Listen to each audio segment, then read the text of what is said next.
요한계시록 14장 14절에서 20절입니다. 요한계시록 14장 14절에서 20절까지 말씀입니다.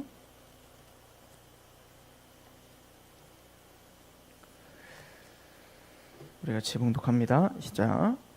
또 내가 보니 흰 구름이 있고 구름 위에 인자 같은 이가 앉았었는데 그 머리에는 금 면류관이 있고 그 손에는 예리한 낯을 가졌더라.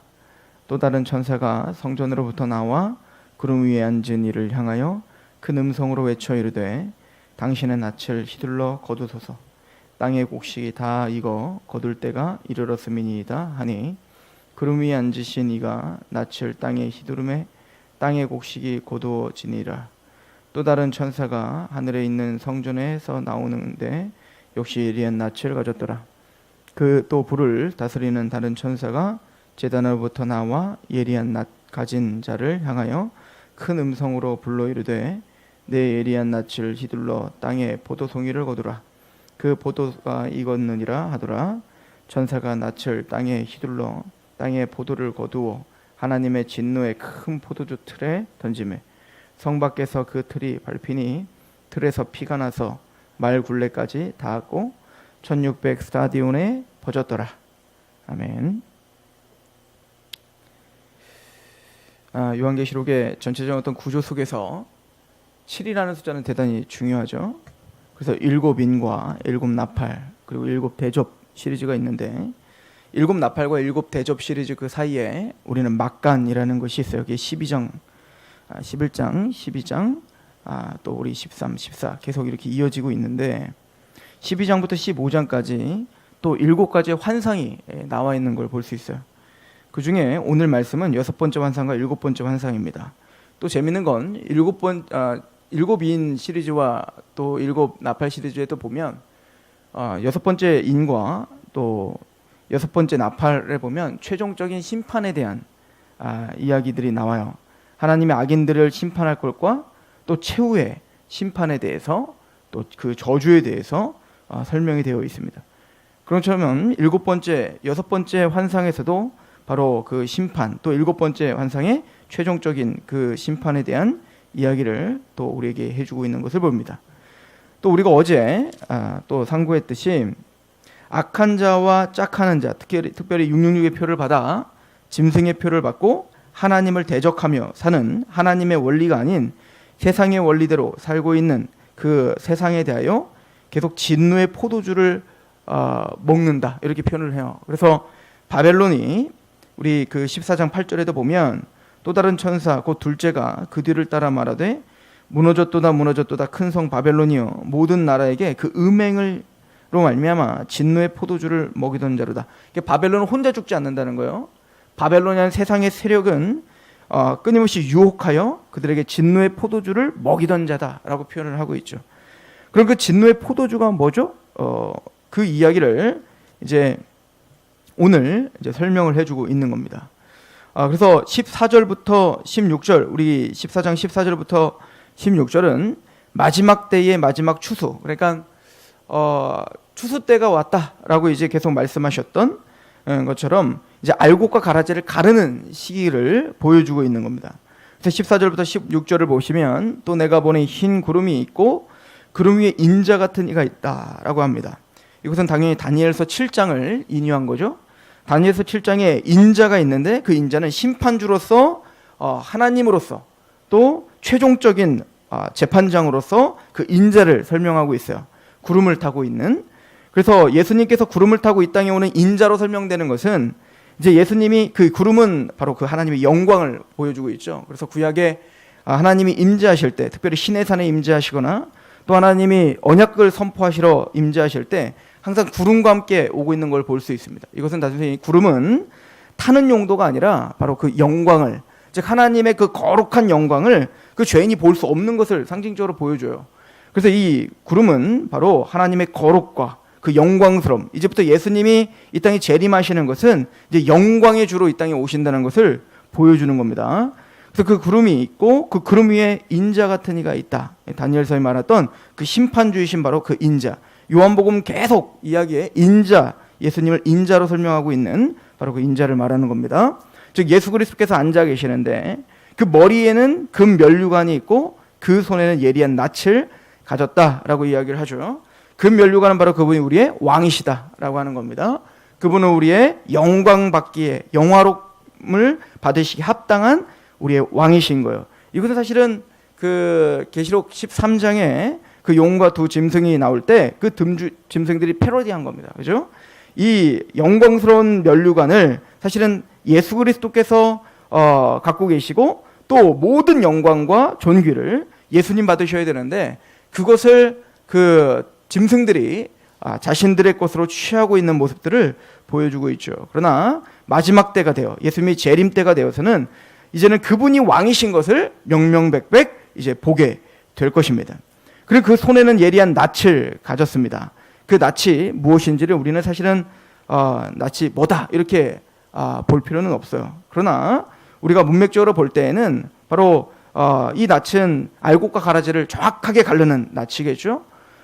그래서 그 낯을 가지고 이제는 그 알곡을 거두고 있는 모습을 보여줍니다. 15절에 또 다른 천사가 성전으로부터 나와 구름 위에 앉은 이를 향하여 큰 음성으로 외쳐 이르되 당신의 낯을 휘둘러 거두소서 땅의 곡식이 다 익어 거둘 때가 이르렀음이니이다 하니 구름 위에 앉으신 이가 낯을 땅에 휘두르매 땅의 곡식이 거둬지더라. 이런 거야. 하나님이 명령을 내리고 이제는 낯이 휘둘러지고 땅의 곡식이 거둬집니다. 근데 여기서 중요한 것은 분명히 그 추수 때는 온다라고 하는 거예요. 알곡과 가라지는 반드시 갈라진다라고 하는 걸 보여주고 있는 거고 하나님의 백성들은 반드시 택함받은 하나님의 백성들은 모두가 구원받게 될 것이다 라고 하는 걸 보여줍니다. 그래서 바로 14만 4천을 14장에 이야기하고 그때가 바로 추수 때가 되어 하나님은 그 알곡들을 다 거둬들일 때 그때가 반드시 올 거다. 근데 그때는 하나님이 정하시는 거다. 우리가 정하는 게 아니다는 거예요. 하나님의 때에 반드시 그렇게 알곡과 가라지를 가르시고 하나님의 백성들을 거둬들일 거예요. 그리고는 이 복음서에서는 가라지로 표현되어 있던 그 악한 자들은 이제 포도송이로 이제 표현이 되는 겁니다. 그래서 바벨론은 진노의 포도주를 마시게 하더라. 그 진노의 포도주가 뭔가 바로 17절부터 20절까지 설명이 되어지고 있는 겁니다. 같이 봉독합시다. 시작. 또 다른 천사가 하늘에 있는 성전에서 나오는데 역시 예리한 낯을 가졌더라. 또 불을 다스리는 다른 천사가 제단으로부터 나와 예리한 낯 가진 자를 향하여 큰 음성으로 불러 이르되 내 예리한 낯을 휘둘러 땅에 포도송이를 거두라. 그 포도가 익었느니라 하더라. 천사가 낯을 땅에 휘둘러 땅에 포도를 거두어 하나님의 진노의 큰 포도주 틀에 던지매 성 밖에서 그 틀이 밟히니 틀에서 피가 나서 말 굴레까지 닿았고 1600 스타디온에 퍼졌더라. 자, 간단하게 말해서 이제는 알곡들이 이제 추수될 때에 동시에 악한 자들도 다 이제는 추수할 때가 옵니다. 이제 포도송이로 이제 비유가 된 거죠. 그 포도송이를 다 거두어 들여서 큰 포도틀, 그러니까 맷돌과 같은 거예요. 큰 맷돌 같은 곳에 그 포도송이를 다 집어넣는 겁니다. 다 집어넣고 맷돌을 가는 겁니다. 그 틀을 밟아요. 그럼 어떻게 되는 거죠? 이제는 그 포도가 터져버리고 그 터져버린 그 포도즙에 이제 1600 스타디온. 근데 이것을 피가 터졌다라고 표현을 하고 있죠. 그러니까 이것은 상징적으로 악한 자들이 받을 진노가 무엇인지를 설명하고 있는 겁니다. 1600 스타디온은 우리로 이제 킬로미터로 환산을 하면 약 400에서 500km예요. 그러니까 이거는 뭐 간단하게만 말해도 서울에서 부산 정도 거리보다 훨씬 더 큰 거리거든요. 그래서 이것은 상징적인. 여러분들이 한번 상상을 해보세요. 우리 눈앞에 큰 포도주 틀이 있는데 거기에 포도송이들이 막 들어가서 이제는 짓밟히기 시작하는데 그게 확 터지면 사방에 터지면서 서울에서 부산 거리에 그 피가 확 터지는 걸 봤다고 해봅시다. 이것은 대단히 큰 두려움일 것입니다. 이것은 환상 그 자체만으로 어마어마한 두려움을 아마 보여주고 있을 것입니다.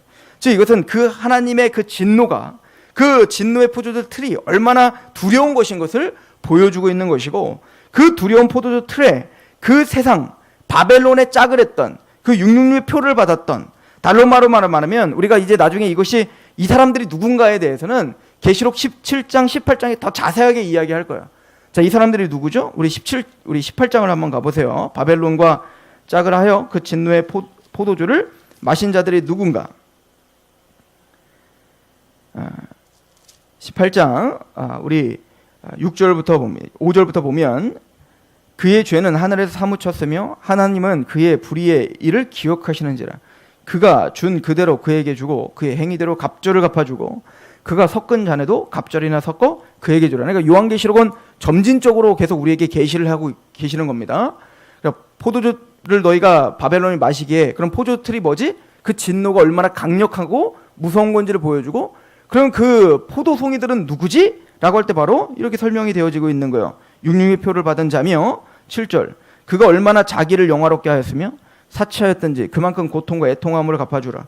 그가 마음에 말하기를 나는 여왕으로 앉은 자요 과부가 아니라 결탄코 애통함을 당하지 아니하리라 하니 그러므로 하루 동안에 그 재앙들이 이르니 곧 사망과 애통과 흉년이라. 그가 또한 불에 살라지리니 그를 심판하는 주 하나님은 강하신 자이심이라. 그와 함께 음행하고 사치하던 땅의 왕들이 그가 불타는 연기를 보고 위하여 울고 가슴을 치며 그의 고통을 무서워하여 멀리 서서 이르되 화이토다 화이토다 큰 성 경관성 바벨론이요 한 시간에 내 심판이 이르렀도다 하리라. 땅의 상인들도 그를 위하여 울고 애통하는 것은 다시 그들의 상품을 사는 자가 없음이라. 그 상품은 금과 은과 보석과 진주와 세마포와 자주옥감과 비단과 붉은 옷감이요 각종 향목과 각종 상아그릇이요 값진 나루와 구리와 철과 대리석으로 만든 각종 그릇이요 계피와 향유와 향과 향유와 유향과 포도주와 감람류와 고운 밀가루와 미류 소와 양과 말과 수레와 종들과 사람의 영혼들이라. 바벨론아 내 영혼이 탐하던 과일이 내게서 떠났으며 맛있는 것들과 빛난 것들이 다 없어지리라. 뭐죠? 사치품들입니다. 자기를 영화롭게 하고 자기를 치장하고 자기 번영에만 관심이 있는 거예요. 이게 세상인 거예요. 즉 이것이 뭐냐면 바벨론과 짝하는 방법입니다. 그래서 여기 보면 바벨론과 짝하는 그 심판의 대상은 왕들, 그죠? 왕들과 상인들과 선원들입니다. 지금 뭐죠? 그 바벨론에 의해서 매매를 하고 그들과 거래를 하며 부유함을 추구했던 자들이에요. 그래서 666의 표를 받은 자는 받지 않은 자들은 매매를 금지한다는 건 뭐냐면 즉 그 세상과 짝하는 걸 이야기하는 것입니다.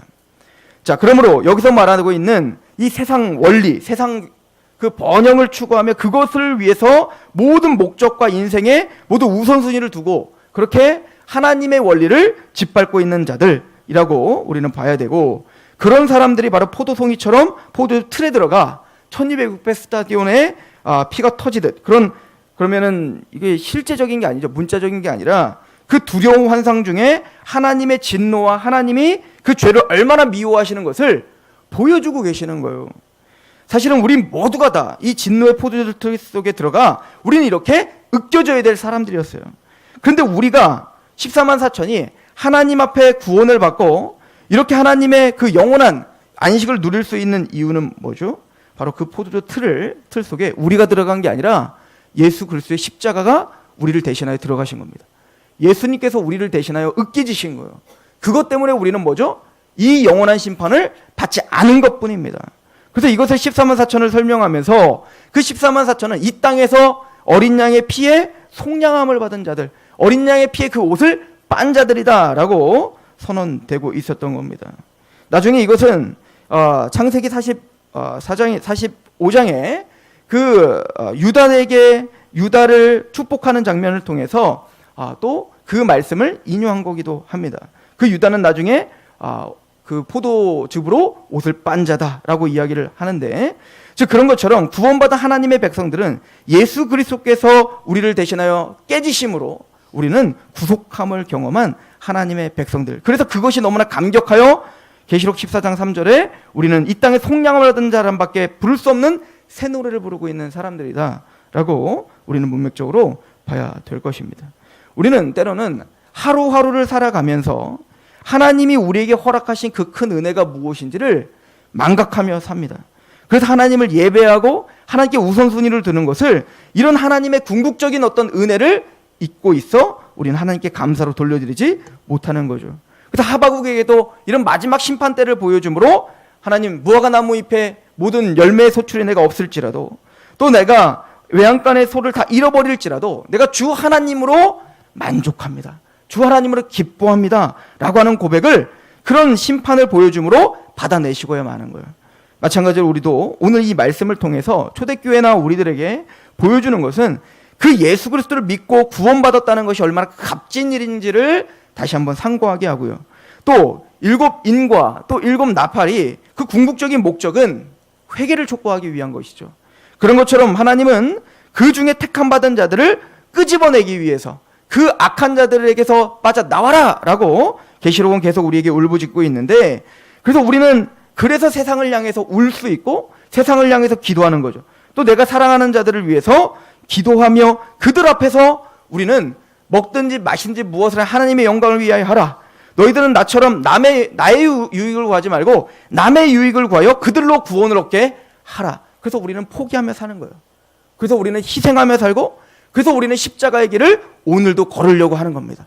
이 사실을 알기 때문인 것이죠.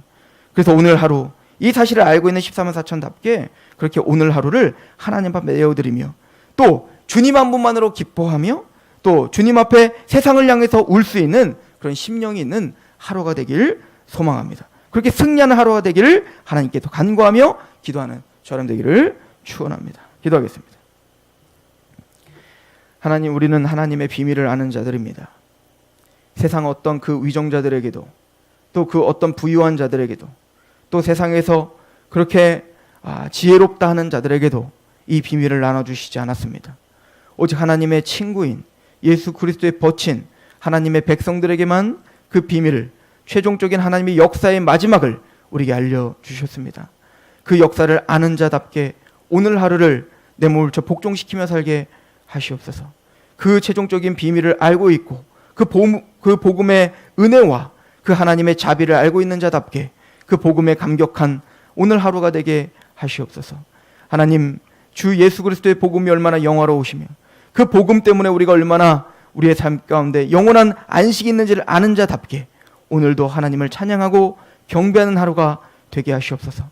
또 심판 가운데 처해 있는 그 위태로운 세상을 향해서는, 또 사랑하는 그 사람들을 향해서는 하나님 기도하며 그들을 위해서 울 수 있는 심령이 우리에게 있게 하시옵소서. 또는 먼저 먹든지 마시든지 무엇을 하든지 하나님의 영광을 위하여 하라 했던 것처럼 이제 나의 유익을 구하기보다 남의 유익을 구하며 그들로 하여금 구원을 얻게 하는 우리의 삶의 빛과 소금의 역할이 우리의 삶을 통해서 드러나는 하루가 되게 하시옵소서. 넘어지지만 또 일으켜 세워주시고, 또 거기서 넘어지지만 합력하여 선을 이루어 우리의 삶을 하나님 앞에 온전하게 드려드리며 성장하는 하루가 되게 하옵소서. 예수 그리스도의 이름으로 감사하며 기도하옵나이다. 아멘. 하나님께 기도하며 나갑시다.